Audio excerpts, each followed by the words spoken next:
to the world the vibrancy of this profession in Kenya. I especially want to thank the chairman, CPA, Philip Kakai, the Institute Council members, my representative to this council, who is CPA John Wala. Where is he? Please stand. And the CEO of the CEO of ICPAK, Dr. Grace Kamau. And may I also say that we thank you all for the excellent hospitality and organization. I want to thank also government leaders, both at county and national and county, both at national and county governments, led by His Excellency the Deputy President of the Republic of Kenya, for committing to attend this annual seminar and to participate in these critical discussions that will shape our future as a country and the future of the accounting profession. I am also pleased by the various representations from the international arena, ranging from the Pan-African Federation of Accountants, other regional accountancy regulators, and standard setters for Africa. It speaks volumes that Kenya can attract such a high-level delegation internationally.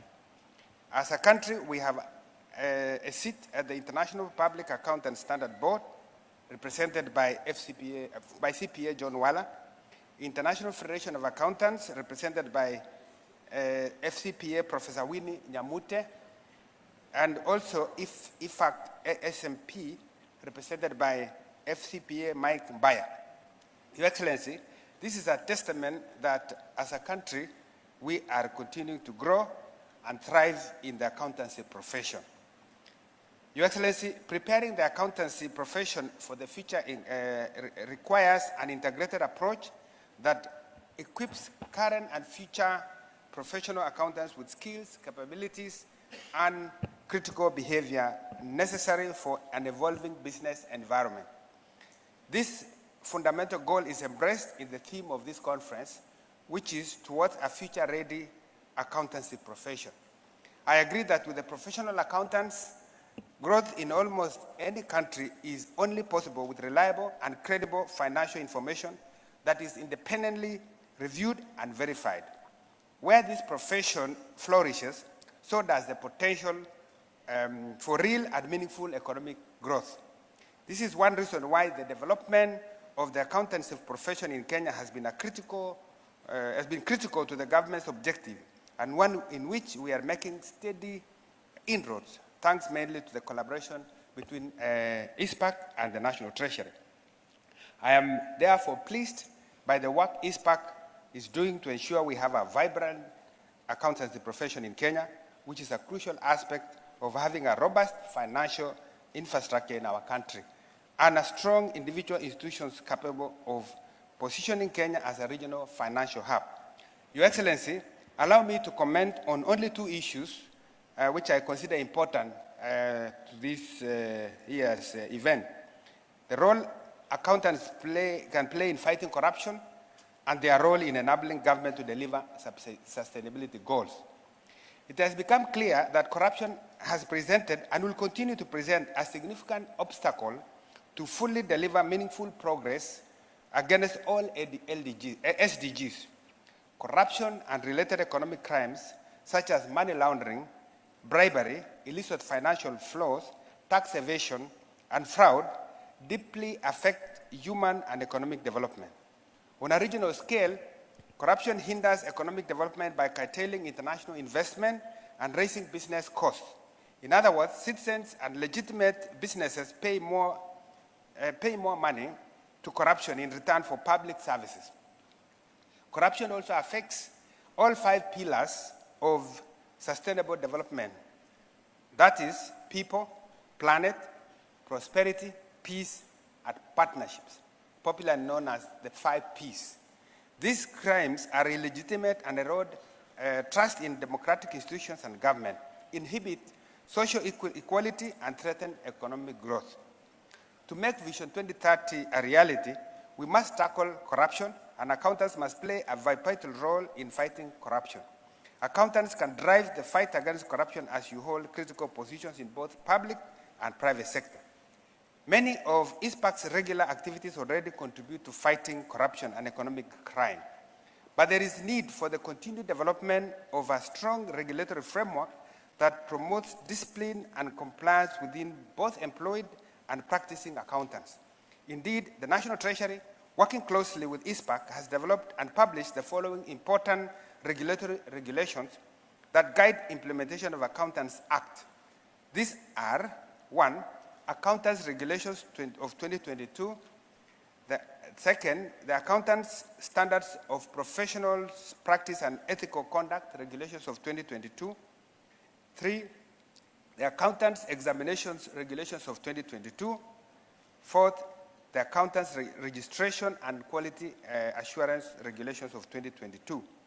The National Treasury and ICPAK are currently working together to review the Accountants Act in order to align governance structures and disciplinary process to current requirements. We must build this experience and coordinate to build a broader ecosystem of actors working together to fight corruption on a global scale.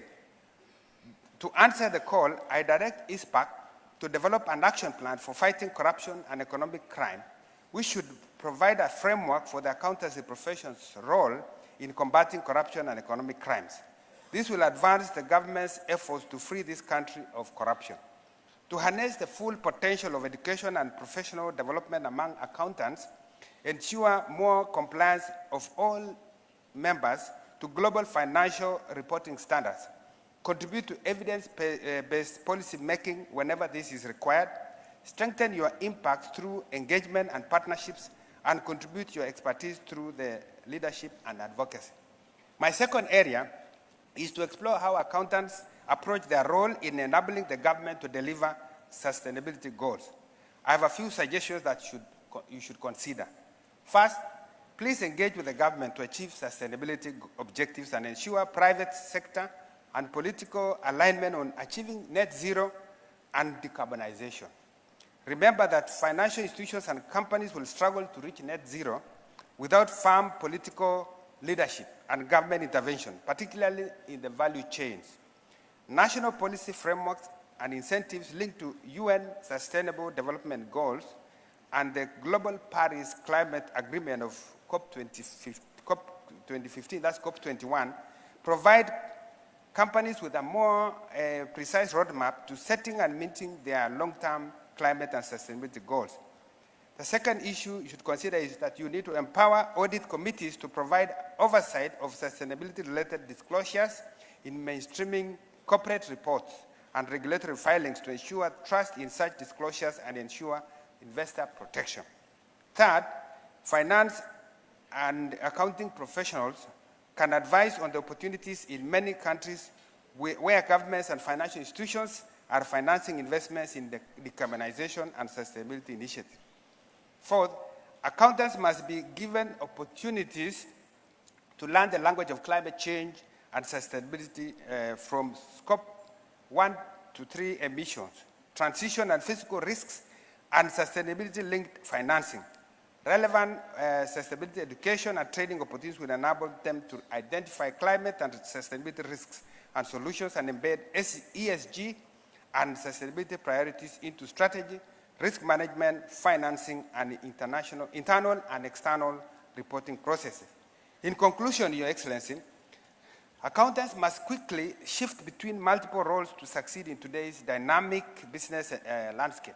At one point, they might need to act as thought leaders of their organizations, while at another point, they might need to act as mentors to high-performance team or individuals. It is all about leadership, versatility, and leading effectively across generations, cultures, mindsets, and differing sets of motivations. I wish you fruitful deliberations and assure that the National Treasury is behind you in delivering your response of credibility, professionalism, accountability, and accountability. Before I invite the Deputy President, perhaps I also make just 2 remarks, Your Excellency. You have already directed me while I was being briefed, you were being briefed by the team to engage ICPAK on the reform measures that they have proposed. And therefore, I confirm, Your Excellency, that within the next 1 week, I will give them the opportunity together with my cabinet secretary, especially in the area of looking at our debt management and getting the ideas that they have about that issue. I want to confirm that we have made progress in moving the country from cash accounting to accrual accounting. Already, there's a cabinet member before you, Your Excellency, and since you are the chair of the subcommittee of cabinet, the Deputy President has already confirmed he's going to have this in the next agenda item, which will be before 7th of December.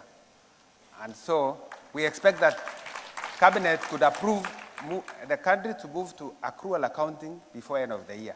And at the National Treasury, we have set mechanism to ensure that we begin to implement accrual accounting by 1st of July 2024. Your Excellency, I think with the movement towards accrual accounting, we are going to deal with the problem of pending bills, which has been a menace.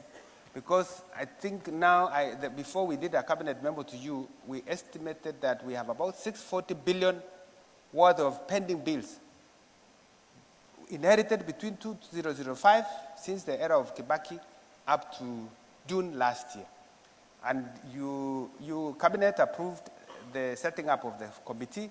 I confirm ICPAK is a member. I think Omolo is here. Can you stand so that your members can see? He is a member of this committee representing ICPAK. We have also DG Accountant Services, Mr. Ndungu, and I think there is also Susan that is here. So we expect, we have given them a roadmap. By June, they should be done with this. Your Excellency, we expect that the first amount that they determine as payable should find its way into the next supplementary, and the next, also in the next budget, and we will put this within the fiscal framework so we settle them once and for all. And from now on, we have said there is no pending bill that will be accrued by an accounting officer. Any pending bill must form the first charge of your budget next year. So, Your Excellency, we expect that your government will not be having the history of pending bills. I think finally, we will, just to say that the review of your Accountancy Act, I have heard me talk what the CS said about the regulations developed, but we are happy to start a review of the Act. So again, in our next meeting next week, we can discuss also on what we need to do. With those few remarks of mine and many for my CS, it's now my pleasure and privilege to invite the Deputy President to address us. Welcome, Your Excellency.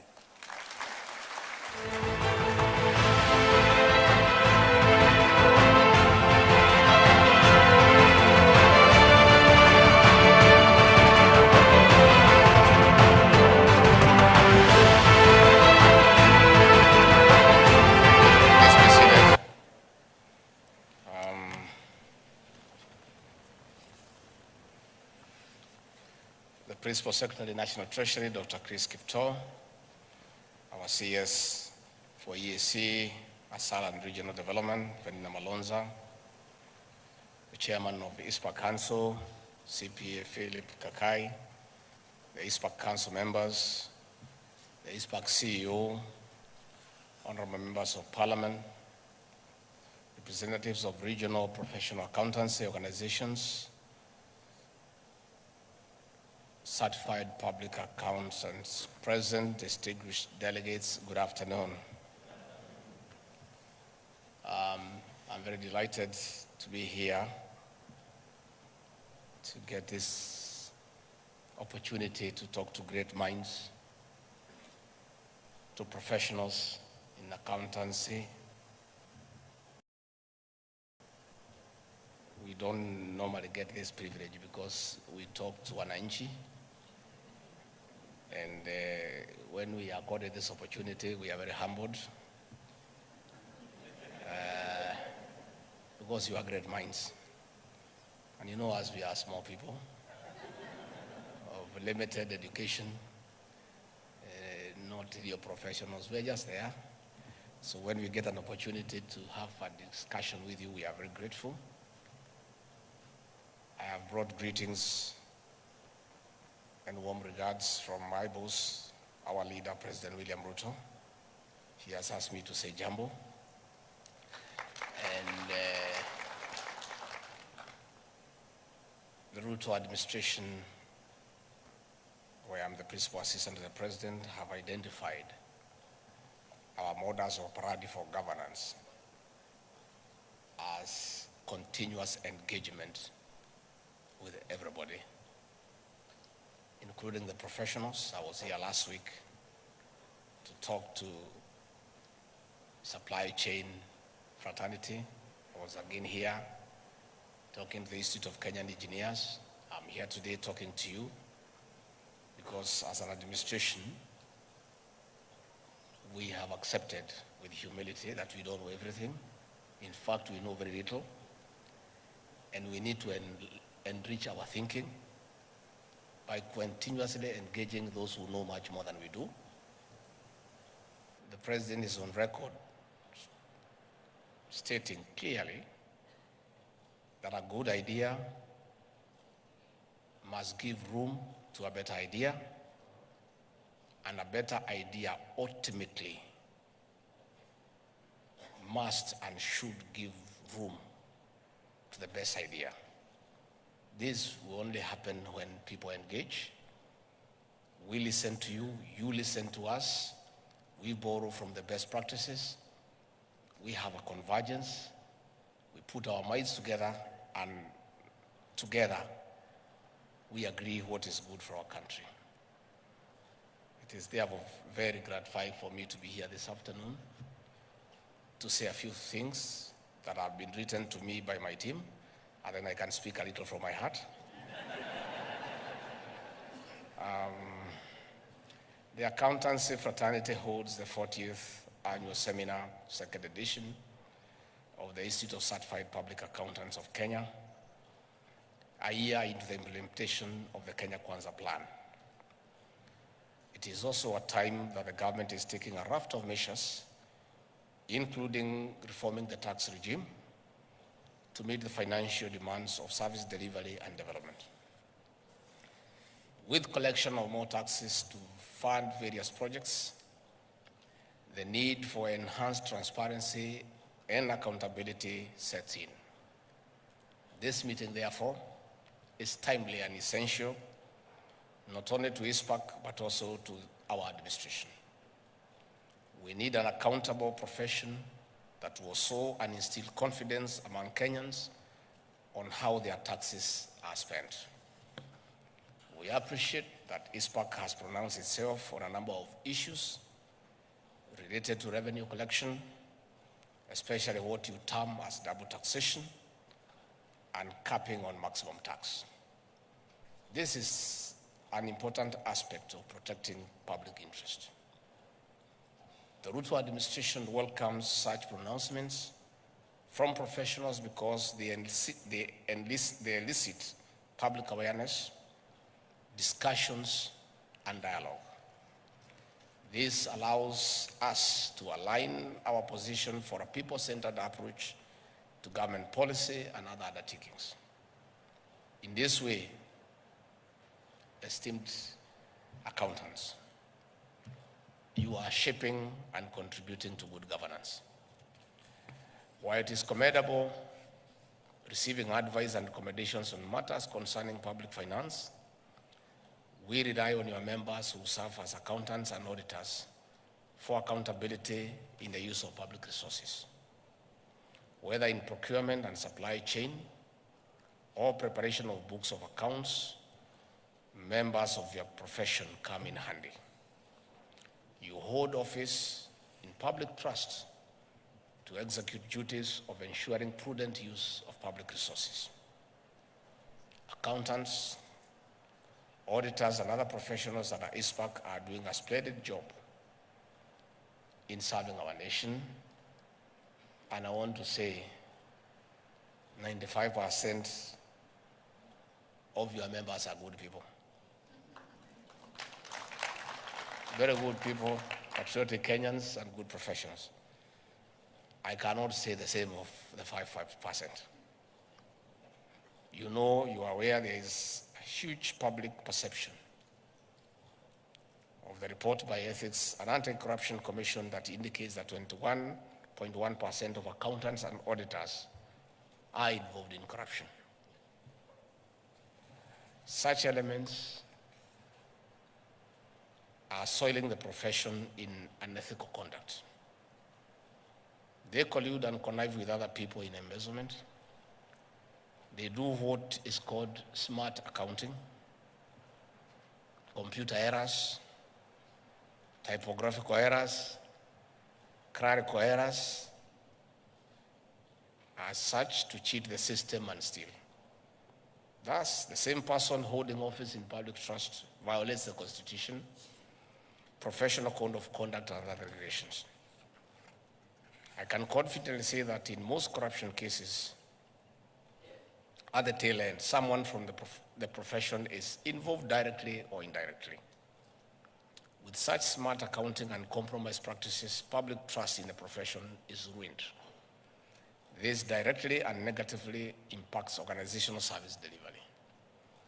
At national scale, it means the public will not get value for money, more so in our development projects. This is a concern we share with you 1 year into office. And I'm happy your chairman raised it, that perception. We need to work on it so that a few rotten potatoes in a huge sack do not soil the name of an entire profession. Dear accountants, delivery at the 5 pillars of the Kenya Kwanza plan will be in jeopardy with dismal or no support from ICPAK and other professional bodies. Our participation, therefore, in such seminars and high-level meetings is not merely ceremonial. We are making a serious statement that we are partners in public service. It is an invitation to work with us in cultivating and nurturing transparency and accountability in service delivery. And most importantly, implementation of the Kenya Kwanza plan through the bottom-up economic transformation agenda. This is what we sold to Kenyans. They bought it by voting us into office. In addition, we can improve and maintain standards in the profession through such regular meetings for sharing of information, experiences, and good practices. Positive accounting through integration of technology and innovation is a critical component to improving and maintaining standards. Skills are like software. You have to regularly update them, otherwise they run the risk of going obsolete. Our government is going digital in services to improve client experience, promote accountability besides raising our revenue portfolio. The impact we seek will only be felt if we integrate digital innovation into our systems. We heavily rely on you to set the standards. This is essentially what this seminar is all about. The future is not tomorrow. The future is here, today. Distinguished professionals, besides robust training, research, and constant review of course syllabus, mentorship is a central component to promoting professionalism. In the bottom-up approach, we call upon senior members to mentor upcoming professionals and offer more opportunities to women and people living with disabilities. This will help us grow a multi-skilled profession that is highly inclusive and multi-talented. On this note, I wish you fruitful deliberations and look forward to a strong and better profession, ready to strategically support the government in full implementation of the bottom-up economic transformation agenda. To this end, it is my honor and privilege to declare the second edition of the 40th annual seminar of the Institute of Certified Public Accountants of Kenya officially open. Asante sana. Hii watu yangu wanaandika Kisungu mingi, lakini ni sawa tu. So I just wanted to say that, to add a few things on the issues that you have raised. I've told you we are very happy to come and engage you. And I've listened to you very carefully, and I'm very excited. I had a short session with your leadership before we came here. And there is several issues that are very pertinent. And they have offered to partner with us on your behalf to make a better Kenya. They have told us that they know, as everybody does, that we have a huge tax burden, and your institute is ready to help us in debt management. You are welcome. I've told the PS to create a forum as early as next week when you come back to Nairobi. If you want to take a rest from Mombasa for a week, it's still okay. And you engage the CS and the PS and the experts at the National Treasury on what you think we can do in managing public debt. And after you finish with the Treasury, we'll ask you to come and make a presentation before President William Ruto on what you think we can do. Many people are not truthful. Myself, I'm a truthful person. And you know,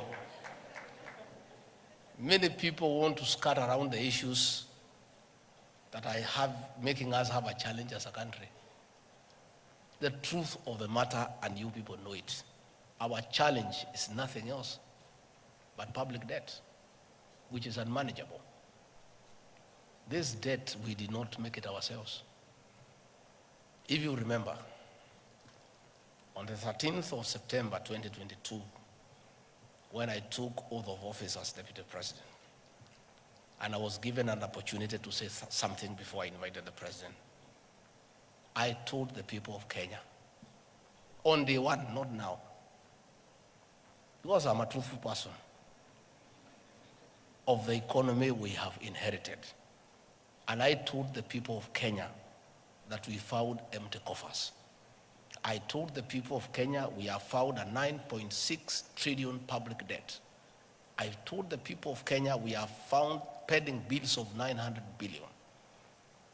I told the people of Kenya we have found a demoralized public service. I told the people of Kenya we were almost facing an economic shutdown.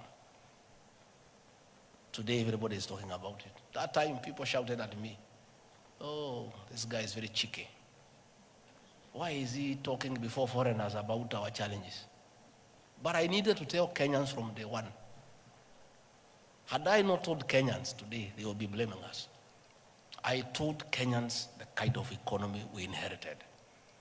Many people are uncomfortable us talking about it. But the truth must be said. That is the space we are in. And I welcome wholeheartedly that you have volunteered to help us with ideas of what we can do to manage our public debt. And what we agreed under the leadership of President William Ruto is that we found ourselves in a hole. And what you do if you're an intelligent person, when you find yourself in a hole, you first stop digging and figure out how to get out. And that is exactly what we have done. Tightening revenue collection, sealing leakages, making sure that every cent is collected to pay public debt. All those people who are criticizing President William Ruto, they need to be honest. Are they telling the president and the government not to honor the debts that we found? These are debts for the Republic of Kenya. Although they were not committed by the present administration, they were debts committed by the government of the Republic of Kenya then. You as accountants, as business people, you know, in simple bookkeeping, there are assets and liabilities. We inherited the assets. State House, my office, vehicles.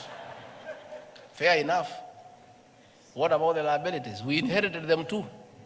Huge public debt, 9.6 trillion, 900 billion pending bills. Eurobond, 2 billion, accruing interest between 12 to almost 16%. Those debts must be paid, and they'll be paid by the people of Kenya, not by William Ruto or Gachagua. It is the people of Kenya. Us being part of Kenya will pay through paying taxes. These people shouting left, right, and center telling us to default so that we can be blacklisted as a banana republic. Are they telling us not to pay the Eurobond? Are they telling us not to pay what we owe the local banks? We want them to come and tell us. Don't just shout. Offer a solution. These debts are on record. We did not borrow as we were in the forest. William Ruto alikuwa ametengwa nje. He was not attending cabinet. He was not attending the National Security Council. He was not part of committing the country to those debts. But he is the president of the Republic of Kenya. He inherited those debts. He has to figure out how they have to be paid. And we are inviting you, good people, to help us with ideas of what we do, how we can go about it, how do we avoid them in future.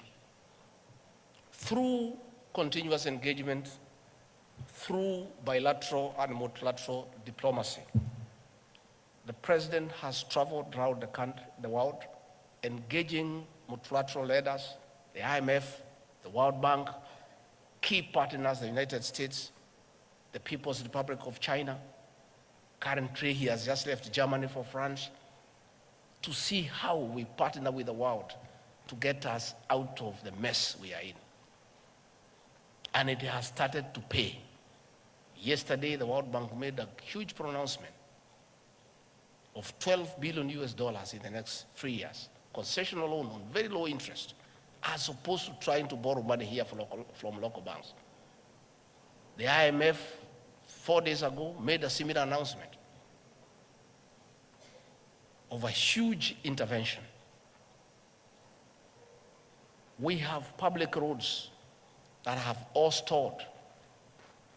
We need to get the contractors back on site. We have to get this money somehow. We did not create this situation. We found it. And they are uncomfortable when we say that's the situation we found. What do they want us to say? You people know, you manage companies.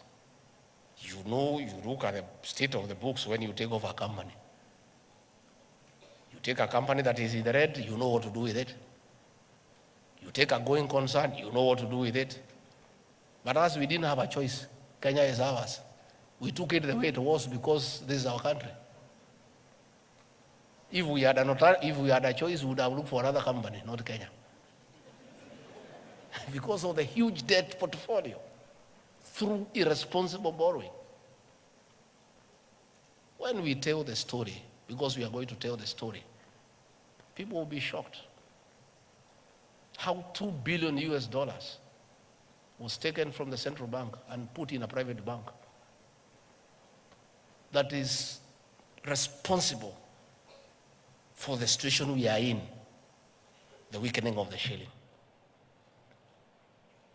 And people want to sit there, and we know what they did. And we had said, let bygones be bygones. But there's a good discussion. We are going to have a good discussion. We are putting the figures into place, who took what and where, so that the people of Kenya can know why we are in this shit and this mess. To be fair to everybody, how do people expect a government to fix a 10-year mess in 1 year? A mess of 10 years. Through state capture, conflict of interest, outright theft of public resources, irresponsible borrowing, misuse of public funds, misapplication of funds into useless legacy projects. And here we are. We must be truthful to the people of Kenya because it's important that we be truthful to the people of Kenya. And when the people of Kenya finally know the truth, they'll make a judgment, an assessment on who is right and who is wrong. But what I can assure you, the president and the rest of us are determined to fix this economy, and this economy, we shall fix it. And there are good signs. And signs are last year, for the first time in 8 years, at the closure of financial year at midnight on June 30th, we had given every cent owed to the county governments. And previously, we had arrears of 5 to 6 months for county governments for years. By the closure of financial year on June 30th, we had disbursed the last coin to the constituency development funds.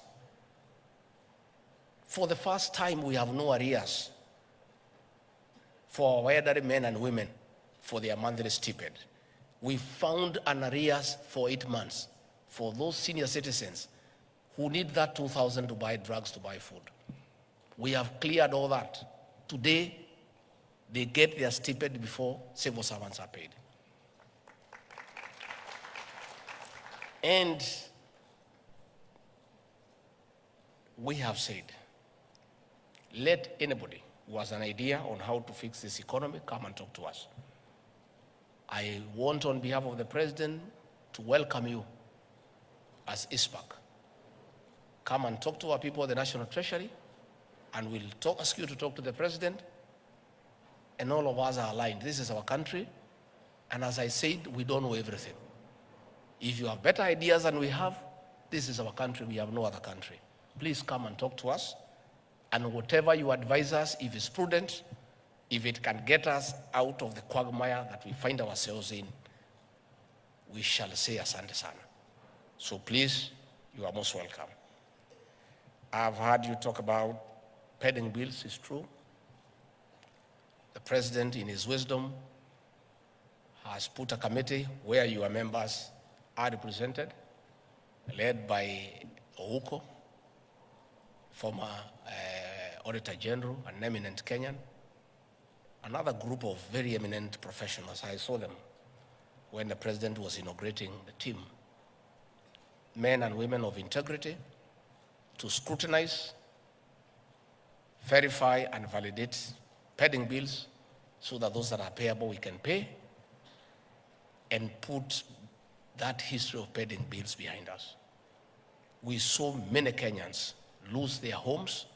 We saw families break up. We saw people commit suicide as a result of pending bills. Government documents became worthless. Previously, during the Kibaki regime, you could walk to any financial institution with an LPO and get LPO financing 50% without a question, because the documents had credibility. People knew that you are given a contract by government, it is payable. Today, there is no bank or microfinance institution that will honor an LPO, because you supply 2, 3, 4, 5 years down the line, you have not been paid.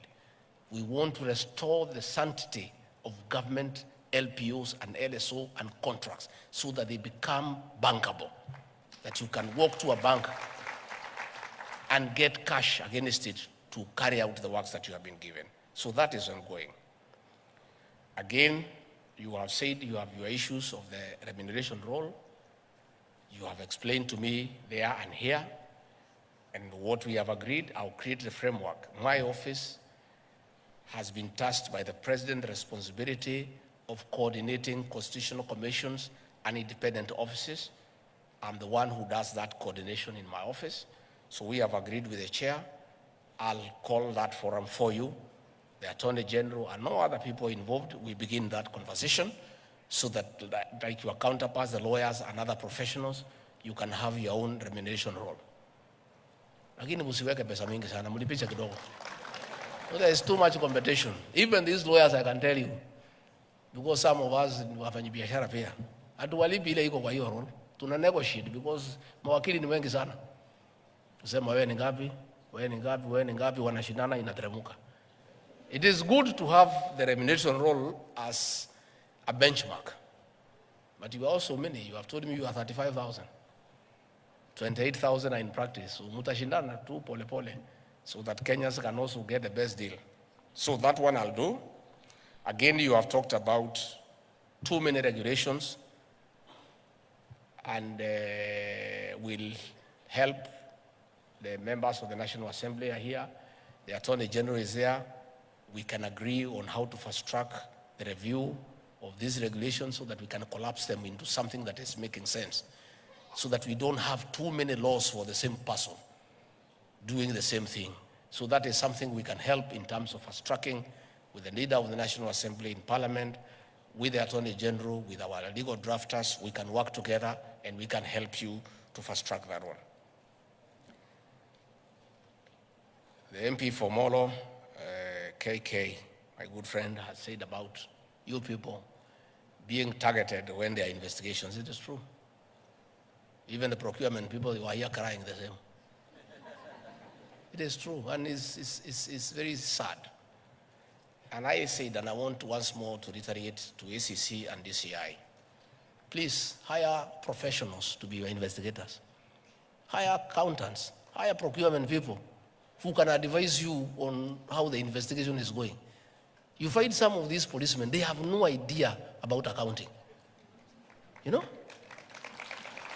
So he is being asked to interrogate you and write statements on things that himself he cannot comprehend.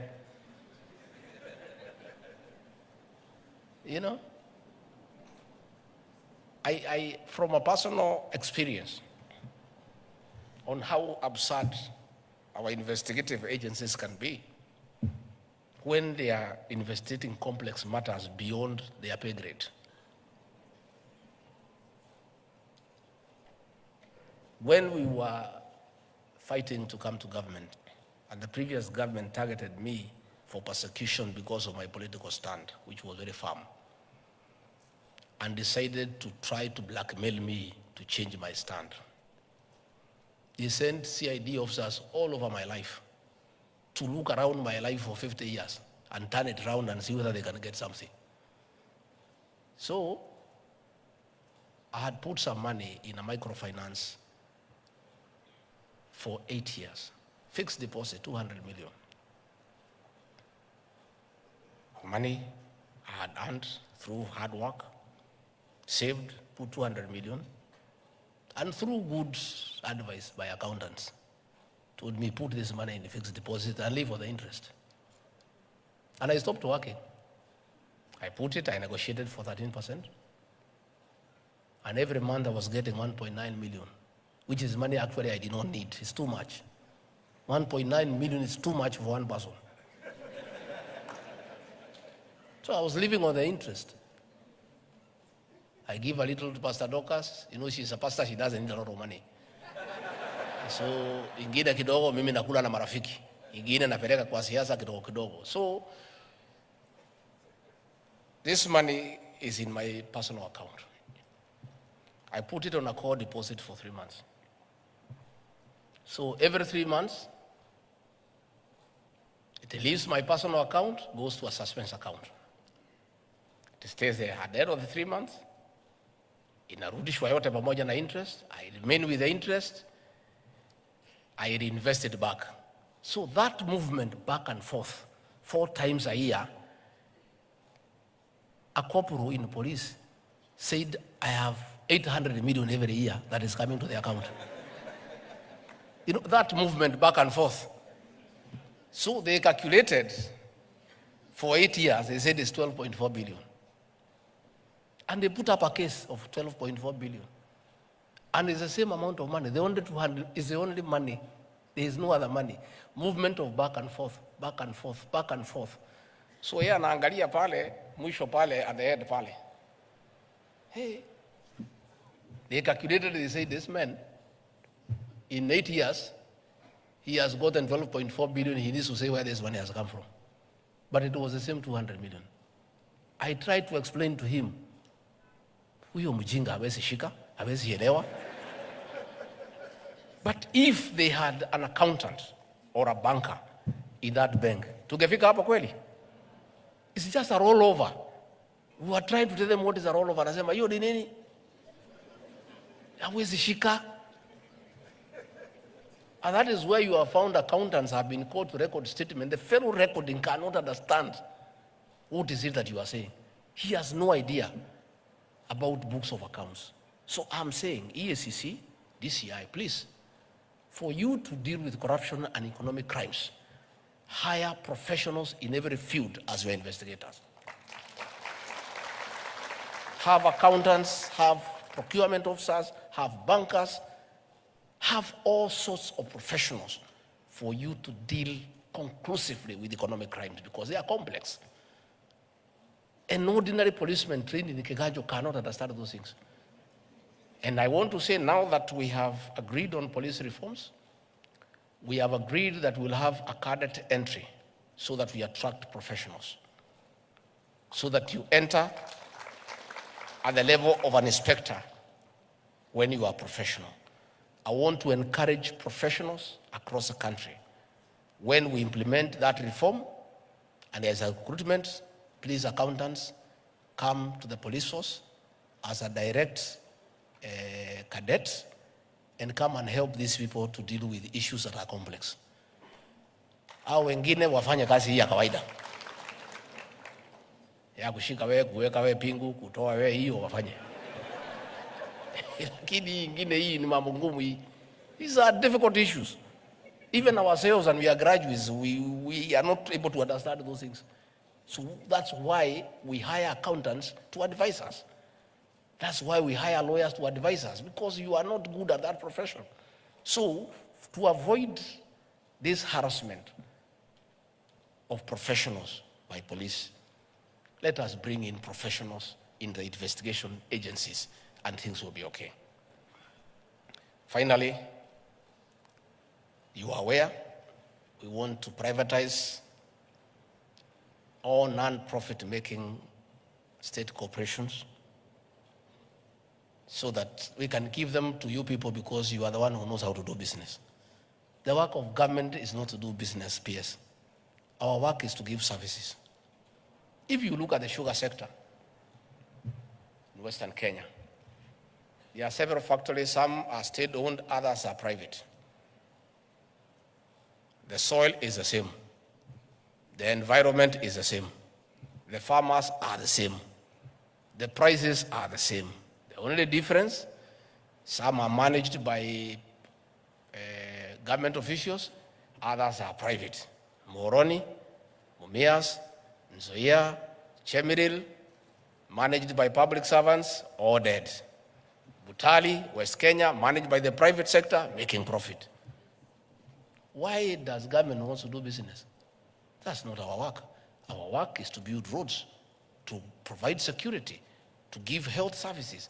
Let us leave business to the private sector so that the people who know how to run investments can do it professionally.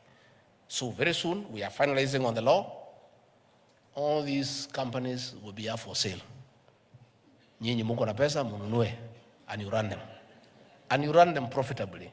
It's good for the country because once they are profitable, we shall collect corporate tax. We shall collect pay as you earn. So that we can work efficiently. But we have no business as a government to put more money into non-profit making organizations. It is unwise. It's actually foolish to do so. And with this cannot continue. These are some of the hard decisions the president has to make. And the test of leadership, not just in Africa but in the world, is the ability for a leader to make hard decisions for his country. These decisions may look unpopular for now. For now. Because they are hard decisions. But in another 24 months, people will say these were the right decisions. Because hard decisions must be made. There is no other way of turning around this economy. And if we don't make hard decisions, we'll all get into problems. Technology is the way to go. We have started ourselves as a government. We have digitized all our services. And you know, everything was being stolen. people had their own receipt books. Kwa National Park, mtu wako na receipt yake. Analipisha, anapeana receipt, anaweka pesa kwa mfuko. Before we digitized all our services, we were collecting 60 million a day. After we did, we are collecting every day 350 million. 600% increase. The 290 million ilikuwa naenda kwa mifuko ya wanaume. And there was a lot of resistance. There was a lot of resistance. And we said, if you cannot agree that we digitize our services, we pay through one pay bill number, utembee uende nyumbani. We are now at 350, and our progression, when we look at the full potential, in another 3 months, we'll be able to collect $1 billion every day for this country. So let everybody embrace digitization of government services. Na wengi hata wamewacha kazi because they were not living on the salary, they were living on collecting money in cash. So that one is going to continue because there is no other way of going about it. Finally, you talked about your scheme of service. Those who are in the public sector, we are willing to have that conversation. I'm in charge of public sector reforms. We are willing to engage you as ICPAK on behalf of those who serve in the public sector so that we can agree with the Public Service Commission and the Ministry of Public Service on a scheme of service to encourage career progression and to have a very defined structure on how you rise in the service so that you don't just work and you are not sure about tomorrow. So if we were able to do that, I think things should be able. Finally, I was very happy to note that 60% of your membership are our women. Pongezi, congratulations. You know, accountants are very important people because the issue of integrity and being honest is very important. So I'm very happy that 60% are women because most women are very honest.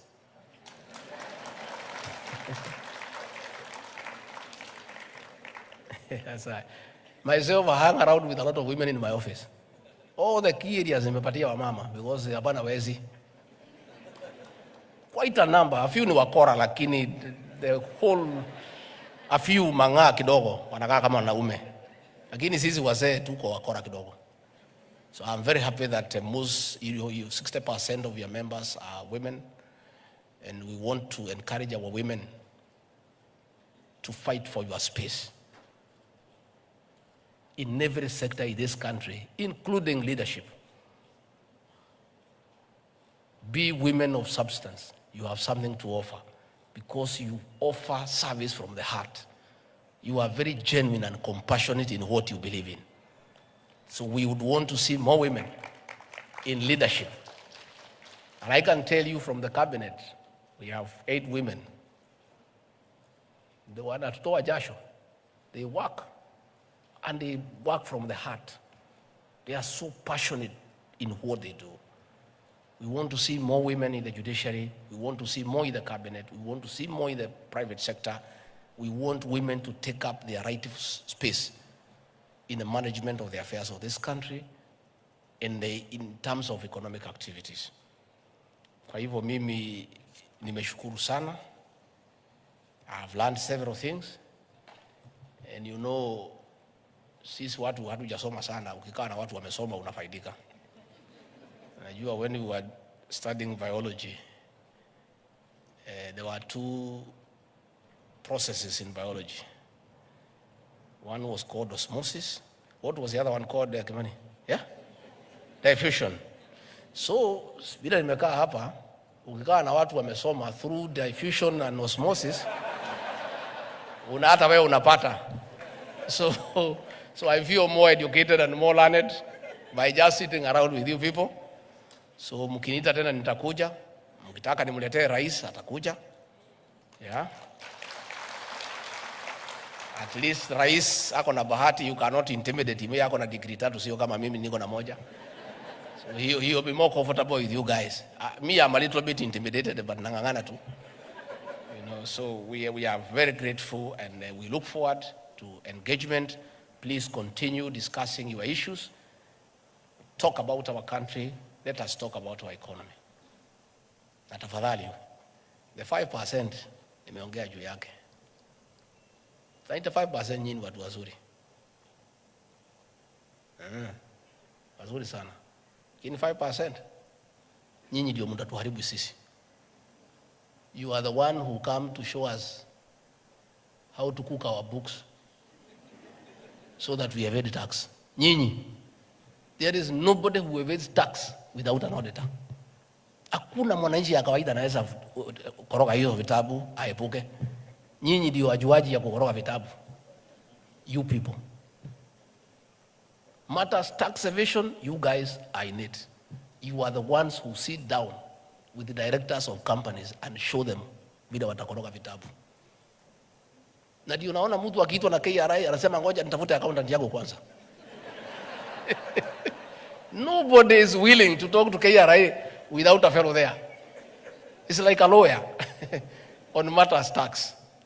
So please, be good people. Be patriotic to your country. Let people pay what they owe. Don't assist them to cook books. You know, let them just pay what is due so that we can build roads, we can buy medicine, we can build more hospitals, we can take care of the senior citizens, and we can do all the other things that we need to do by the tax we have collected. And ourselves on our part, we have committed to make sure that the taxes are used for the purpose for which they have been collected. We are sealing off loopholes for leakage and for stealing of public funds so that the people of Kenya, once they pay tax, they can see what the tax is doing. With those very many remarks, asanteni sana na Mungu awabariki. Thank you.